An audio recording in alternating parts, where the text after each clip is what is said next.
পৃথা। সাদাপের কণ্ঠে ফিরে তাকালো পৃথা। শীতের কাপড় না পরায় এখন যে সাদাপ হড়বড় করে বকতে শুরু করবে তা পৃথার জানা, কিন্তু মনের সুপ্ত জেদে মনে মনে সিদ্ধান্ত নিয়ে ফেলল পৃথা। হাজার বকলেও সে এখান থেকে নড়বে না, শীতের কাপড়ও পরবে না। যা হয় হোক, পৃথিবী উল্টে পাল্টে ধ্বংস হয়ে যাক, সে নড়বে না। কিন্তু পৃথাকে অবাক করে দিয়ে সাদাপ তেমন কিছু বলল না। বিছানা থেকে গায়ের চাদরটা নিয়ে পৃথার গায়ে জড়িয়ে দিল। বিছানায় বসে হাতের ইশারায় পাশের জায়গাটা দেখিয়ে পড়ল। আমার পাশে এসে বসো, গল্প করি। পৃথার আজ অবাক হওয়ার দিন। সারাদিন ধরেই ক্রমাগত অবাক হয়ে চলেছে সে। কিছুক্ষণ দ্বিধান্বিত চোখে তাকিয়ে থেকে নড়ে চড়ে উঠল পৃথা। ভাইয়ের আদুরে ডাকে নিজের সিদ্ধান্তে অটল থাকতে পারল না। ধীর পায়ে ভাইয়ের পাশে গিয়ে বসল। সাদাপ হেসে পৃথার মাথায় হাত রাখল, নরম গলায় জিজ্ঞেস করল, কেমন আছিস? সাদাপের ছোট্ট প্রশ্নে বুক ভার করে কান্না পেয়ে গেল পৃথার। মাথা নিচু করে রুদ্ধস্বরে পড়ল, ভালো। মন খারাপ?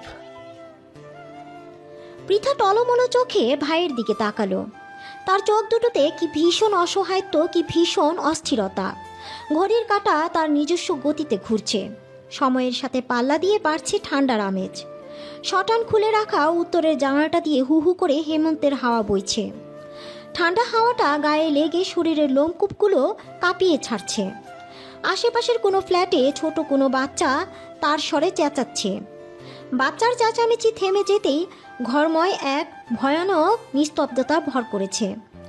এমন এক নিস্তব্ধ ঘরের এক কোণায় পাশাপাশি বসে আছে দুই ভাই বোন। দুইজনের মাঝেই অদ্ভুত এক অস্বস্তি দানা বাঁধছে। এত কাছে বসে এমন হৃদয়ঘটিত ব্যাপার নিয়ে কখনো খোলামেলা আলোচনা হয়নি তাদের। সাদাপের গাম্ভীর্য আর বয়সের তফাতের কারণেই হয়তো পৃথার সাথে ততটা সখ্যতা গড়ে ওঠার সুযোগ হয়নি। এই একটা বছরের শুভ্রতার সাথে পৃথার যতটা সখ্যতা হয়েছে, সাদাপের সাথে গত 18 বছরও তা হয়নি। তাদের এই সখ্যতা না হওয়ার পেছনে প্রাকৃতিক কারণও আছে বটে। পৃথা আধ ঘন্টা যাবৎ মাথা নিচু করে বসে আছে। তার মনটা যথার্থ খারাপ, শুধু সুব্রবের কথাগুলোর জন্য নয়। মনের ভিতর একটা আত্মগ্লানি, অপমানও কেমন কুরে কুরে খাচ্ছে, মনটাকে পিষিয়ে তুলছে। পৃথা কখনোই এমন ছিল না। কেন বা কিভাবে এমনটা হয়ে গেল তাও বুঝতে পারছে না। শুধু বুঝতে পারছে এ পরিস্থিতিটা তার ভালো লাগছে না। এই দমবন্ধকর পরিস্থিতিতে আর যাই হোক বেঁচে থাকা যাচ্ছে না, কিন্তু এখান থেকে বেরোবার পথও সে পাচ্ছে না। নিজেকে উত্তাল সমুদ্রের মাঝে ভেসে যাওয়া ভেলা বলে বোধ হচ্ছে, যার কোনো অতীত ছিল না, বর্তমান নেই এবং ভবিষ্যৎটাও অজানা। ভেলা খামচে ধরে পড়ে থাকলেও বেঁচে যাওয়াটা নিতান্তই কল্পনা। সাদাপ ডান হাতটা পৃথার মাথায় রাখলো, চুলে হাত বুলিয়ে দিয়ে মাথা নিচু করে পৃথার মুখের দিকে তাকালো। মনের ভিতর কাটা হয়ে থাকা অস্বস্তিকে ঠেলে দিয়ে মৃদু গলায় বলল, বলি না তো, খুব বেশি মন খারাপ? ফুচকা খাবি? চল দুজনে মিলে ফুচকা খেয়ে আসি। পৃথা টলমলো চোখে সাদাপের দিকে তাকালো, বিস্ময় নিয়ে পড়ল, এত রাতে ফুচকা পাওয়া যায়? যাবে না কেন? ভাবি যে বাসায় একা থাকবে। ও ঘুমোচ্ছে, যাবে নাকি? তুমি তো ফুচকা খাও না। সাদাপ নির্মল হাসি দিয়ে বলল, আজ না হয় খেলাম, কি সব কিছুর জন্য টেস্ট জানা থাকা ভালো, তাই না? পৃথা মৃদু হাসলো, গায়ের চাদরটা গায়ে ভালো করে জড়িয়ে নিয়ে পড়ল। যেতে ইচ্ছে করছে না। সাদাপ দীর্ঘ শ্বাস ফেলে আবারও পাশে বসে পড়ল। পৃথা এখন অনেকটাই সহজ হয়ে এসেছে। ঘুম মেরে বসে না থেকে এদিকে ওদিকে তাকাচ্ছে। কিছুক্ষণ পর হুট করে প্রশ্ন করল পৃথা, আমি কি অনেক বড় ভুল করে ফেলেছি ভাইয়া? আমি কি খুব খারাপ ধরনের মেয়ে হয়ে গিয়েছি? খুব খারাপ? সাদাপ ছোট্ট নিঃশ্বাস ফেলল, ঠোঁটে হাসি টেনে নিয়ে পড়ল, তুই কি করেছিস তা তো আমি জানি না, না জেনে কি করে বলি যে কাজটা ঠিক নাকি ভুল? পৃথা অবাক হয়ে পড়ল। তুমি জানো না? সাদাপ হেসে পড়ল, না, জানি না। যতটুকু জানি তা নিতান্তই অল্প। তা দিয়ে তো ঠিক ভুল বিচার করা যায় না। কোনো ঘটনাকে বিচার করার জন্য সবটা শুনতে হয়, বুঝতে হয়। পৃথা ভাইয়ের মুখের দিকে তাকালো। কান্নাগুলো দলা বেঁধে বুকের কাছে আটকে আটকে আসতে লাগলো। ভাইয়ের চোখে মুখে নিজের জন্য প্রশ্রয় আর বিশ্বস্ত ভরা দেখতে পেয়ে মনের কোথাও চিনচিনে ব্যথা করে উঠল। আধো মুখে ধীরে ধীরে বলল, আমি কিছুই বুঝতে পারছি না ভাইয়া। শুভ্র ভাইয়ের প্রতি কিভাবে এতটা দুর্বল হয়ে পড়লাম আমি জানি না। কিভাবে ওনাকে এতটা হ্যারেস করলাম তাও জানি না। আমার নিজের প্রতি নিজের ঘৃণা হচ্ছে ভাইয়া। আমার মরে যেতে ইচ্ছে করছে, কিন্তু কি আশ্চর্য, ওই লোকটাকে আমি ভুলতে পারছি না। সাদাব শান্ত দৃষ্টিতে তাকিয়ে রইল, কিছু বলল না। পৃথা মুখ চেপে ফুপাতে ফুপাতে বলল, আমি ভালো মেয়ে নই ভাইয়া। ভালো মেয়েরা রাস্তায় দাঁড়ায় না। এতটা এতটা ছি, এতটা বেহায়া কি ভালো মেয়েরা হয় ভাইয়া? আমি এত খারাপ কিভাবে হয়ে গেলাম ভাইয়া? আমি এসব মানতে পারছি না। আমার ভীষণ কষ্ট হচ্ছে ভাইয়া। কান্নার বেগে কথা আটকে এলো পৃথার। ফর্সা মুখটা লাল আকার ধারণ করলো। হাতে পায়ের মৃদু কম্পনটা আরও একটু স্পষ্ট হলো। সাদাব এবার অচিন্তনীয় এক কাজ করলো। জীবনের প্রথমবারের মতো বোনকে নিজের বুকে টেনে নিল। কম্বল দিয়ে পৃথার শরীরটা ভালো করে ঢেকে দিয়ে মাথায় হাত বুলালো। ভাইয়ের থেকে পাওয়া অপ্রত্যাশিত আদর আর প্রশ্রয় পেয়ে পৃথার কান্নার ধমক বাড়ল। সাদাব পৃথার মাথায় আলতো চুমু দিয়ে আদরে গলায় পড়ল, এত কাঁদলে মাথায় ব্যথা করবে তোর বাবা, এইটুকুর জন্য এত কাঁদতে হয়? পৃথা ধরা গলায় বলল, এটা এতটুকু? সাদাব হেসে পড়ল। তা নয় তো কি? পৃথা টলমলো চোখে কিছুক্ষণ ভাইয়ের দিকে তাকিয়ে থেকে ভাইয়ের বুকে মুখ লুকালো। বিড়বিড় করে পড়ল, এটা কখনো এতটুকু ব্যাপার নয়। সাদাব ছোট্ট নিঃশ্বাস ফেলে খুব স্বাভাবিক গলায় বলল, কাউকে পছন্দ করা বা ভালোবাসা কখনোই খারাপ কাজ নয়। মানুষ ভালোবাসে বলেই বেঁচে থাকে, কিন্তু ভালোবাসলে যেটাকে আদায় করে দিতে হবে, জোরপূর্বক ভালোবাসতে বাধ্য করতে হবে, এটা ঠিক নয়। ধর আমি একজনকে হুট করেই ভালোবেসে ফেললাম, তার নাম ধাম পরিচয় না জেনেই তাকে নিজের করার চেষ্টা চালালাম, তাহলে কি সেটা যুক্তিযুক্ত হবে? এমনও হতে পারে অপর পাশের মানুষটা অন্য একজনকে আমার মতোই ভালোবাসে, অথবা সে বিবাহিত বা এঙ্গেজড। সেক্ষেত্রে আমার ফিলিংসটা যতটা খাঁটি তারটা কি আমার থেকে বেশি প্রখর হতে পারে না? পৃথা লক্ষ্মী মেয়ের মতো মাথা নাড়ল। সাদাব পৃথার মাথায় হাত বুলিয়ে দিয়ে মৃদু হেসে পড়ল, আমি যতটা বুঝতে পেরেছি, শুভ্রকে তোর হঠাৎ করেই ভালো লেগে গিয়েছিল। ওর অতীত বর্তমান বা তার সম্পর্কে কিছুই তুই জানতিস না। তনয়া নামে যে মেয়েটাকে সে ভালোবাসে, সে যদি এখনো শুভ্রবের সাথে থাকতো তবুও হয়তো তুই এইভাবেই ভেবে পড়তি। সবটা জানার পর নিশ্চয়ই সরে আসতি না। পৃথা দ্বিধা নিয়ে মাথা নাড়ল। সাদাব আবারও বলতে শুরু করলো। পৃথা মৃদু গলায় পড়ল, কিন্তু সেই আপুটা তো বিয়ে হয়ে গিয়েছে, শুভ্র ভাইয়া নিজে বলেছেন। মানুষটার বিয়ে হয়ে গিয়েছে, কিন্তু মানুষটার ভালোবাসা তো হয়নি। পৃথা বুঝতে না পেরে বলল, মানে? সাদাব ছোট্ট নিঃশ্বাস ফেলে বলল, শুভ্র তনয়াকে ভালোবাসে। হাজারে একজন প্রেমিক যেমন ভালোবাসাকে, ঠিক তেমন ভাবে তনয়া থাকা না থাকাটা তার ভালোবাসার উপর এফেক্ট ফেলছে না।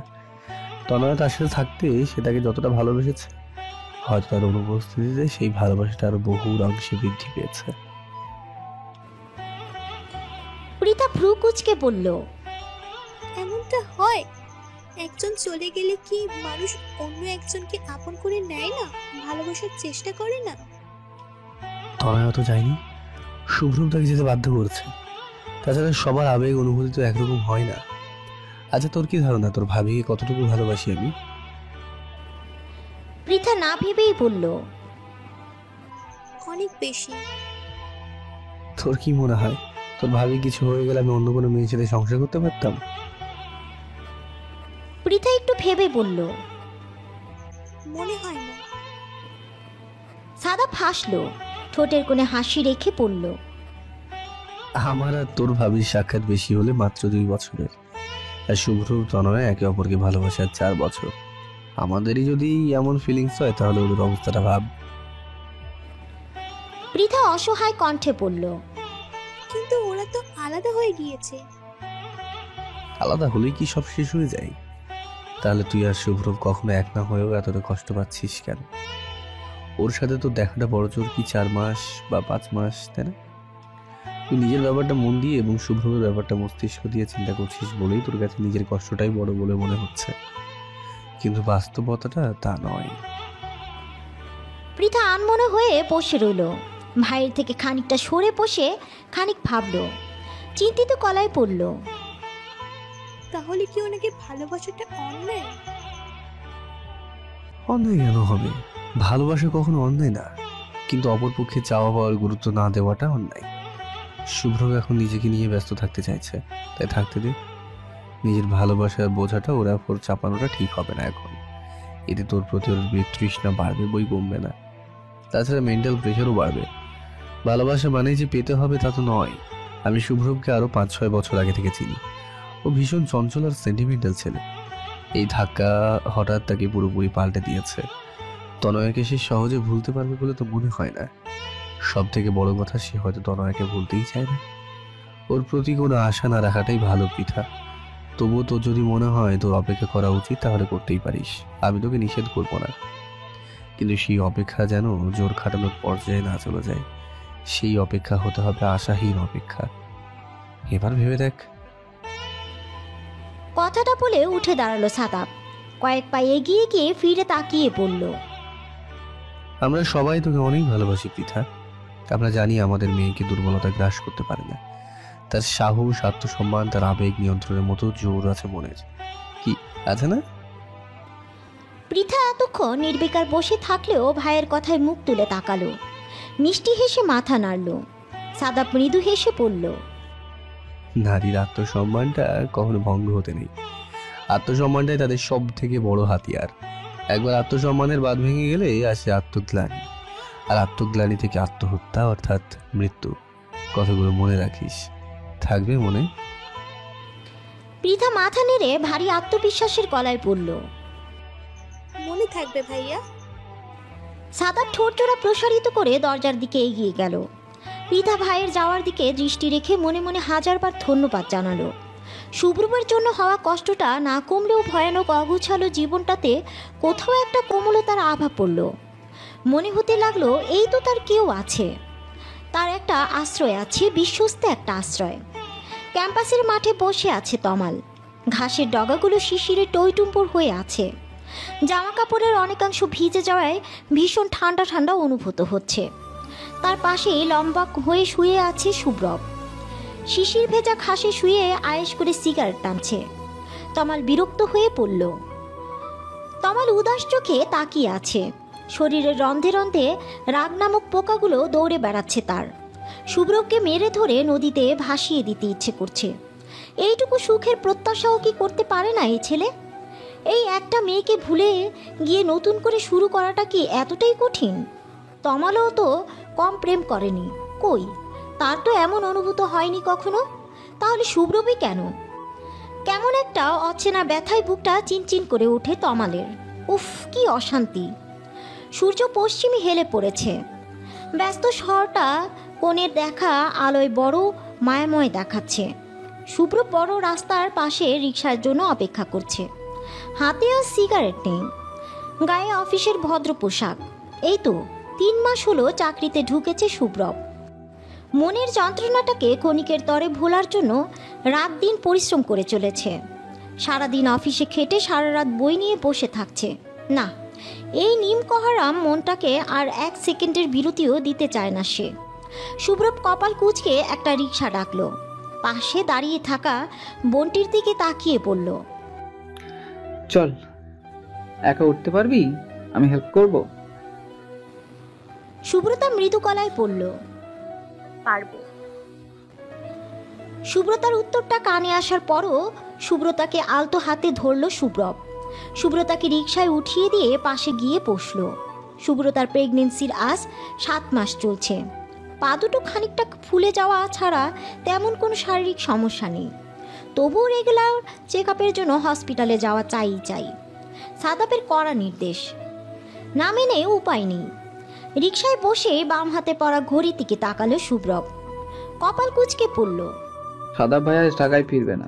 অফিসের ঝামেলাটা কাল নাগাদ শেষ হবে বললেও মনে হচ্ছে না। এই অবস্থায় বাসায় একা রিক্স। সাদা ভাই আজ তোকে আমাদের বাসায় থাকতে বলেছে। বনানি ফেরার দরকার নেই। সুব্রতার মাথাটা সকাল থেকে ভীষণ ভার লাগছে। ঘাড়ের কাছে কেমন ঝিনঝিন করছে। প্রেশারটা আবার ফল করেছে কি না কে জানে। সুব্রতা হালকা গলায় পড়ল, পৃথা তো আছে, আমি তোমার সাথে গেলে ও একা থাকবে কিভাবে? ভয় পাবে না? সুব্রব ডান চোখের ভ্রু খানিকটা উঁচু করে পড়ল। তো ওকেও আমাদের বাসায় চলে আসতে বল। এখন 3টার মতো বাজে। একা ধান মান্ডি যাওয়া আহামরি কোনো ব্যাপার না। ফোন দিয়ে বলে দে, তাহলেই হয়। সুব্রতা কিছু বলতে গিয়েও চুপ করে বসে রইল। কথা বলতে ইচ্ছে করছে না তার। চারপাশের গাড়ির প্যাপু শব্দগুলো ভীষণ অসহ্য বলে বোধ হচ্ছে। আচ্ছা, এই মানুষগুলো কি একটু নিশ্চুপ থাকতে পারে না? সুব্রতার কাছে ক্ষমতা থাকলে পুরো পৃথিবীটাকেই মিউট করে রেখে দিত সে। কি দরকার অযথা এই শব্দের? হসপিটালে পৌঁছে সুব্রতাকে ডক্টরের চেম্বারে ঢুকিয়ে দিয়ে দরজার পাশে দাঁড়িয়ে রইল সুব্রব। দেয়ালে পিঠ ঠেকিয়ে ফোনের স্ক্রিনে মনোযোগী হওয়ার চেষ্টা করলো। খানিক বাদেই ষষ্ঠ ইন্দ্রিয় কর্তৃক পাওয়া বার্তায় চমকে উঠল সুব্রব। কাপা দৃষ্টিতে সামনের দিকে তাকালো। তারপরে শরীরটা অবশ হয়ে এলো তার। গলা শুকিয়ে এলো। পায়ের নিচে থাকা মাটিটাও যেন কেঁপে কেঁপে উঠতে লাগলো। ভারী শরীর নিয়ে বসে থাকা তনয়ার চোখ দুটো ছলছল করে উঠল। এতগুলো মাস পর প্রিয় মানুষটিকে দেখতে পেয়ে বুকের ভিতর ব্যথাগুলো কামড়ে কামড়ে উঠতে লাগলো। অনেক কষ্টে উঠে দাঁড়ানোর চেষ্টা করলো তনয়া, পারল না। শুভ্র পাথরের মতো দাঁড়িয়ে থেকে হতবম্ব দৃষ্টিতে তাকিয়ে রইল। তিল পরিমাণও নড়ল না। শুভ্রবের মনে হচ্ছে এখনই মাথা ঘুরিয়ে পড়ে যাবে সে। এই এখনই সব কিছু মিথ্যে, দুঃস্বপ্ন বলে ভেঙে যাবে। এরই মধ্যে ডাক্তারের চেম্বার থেকে বেরিয়ে এলো সুব্রতা। দরজার বাইরে তনয়াকে দেখতে পেয়ে চমকে উঠল সুব্রতা। মনটা খুশিতে লাফিয়ে উঠল, কিন্তু পর মুহূর্তে চুপসে গেল মুখ। পাশে ভাইয়ের অস্তিত্বের কথা মনে পড়তেই অদ্ভুত এক ভয়ে কাটা হয়ে গেল। সুব্রবের রক্তশূন্য মুখটার দিকে তাকিয়ে নিজের কর্তব্য স্থির করতে পারল না সুব্রতা। ভাইয়ের ডান হাতটা খামচে ধরে আকুতি স্বরে পড়ল, ভাইয়া চল।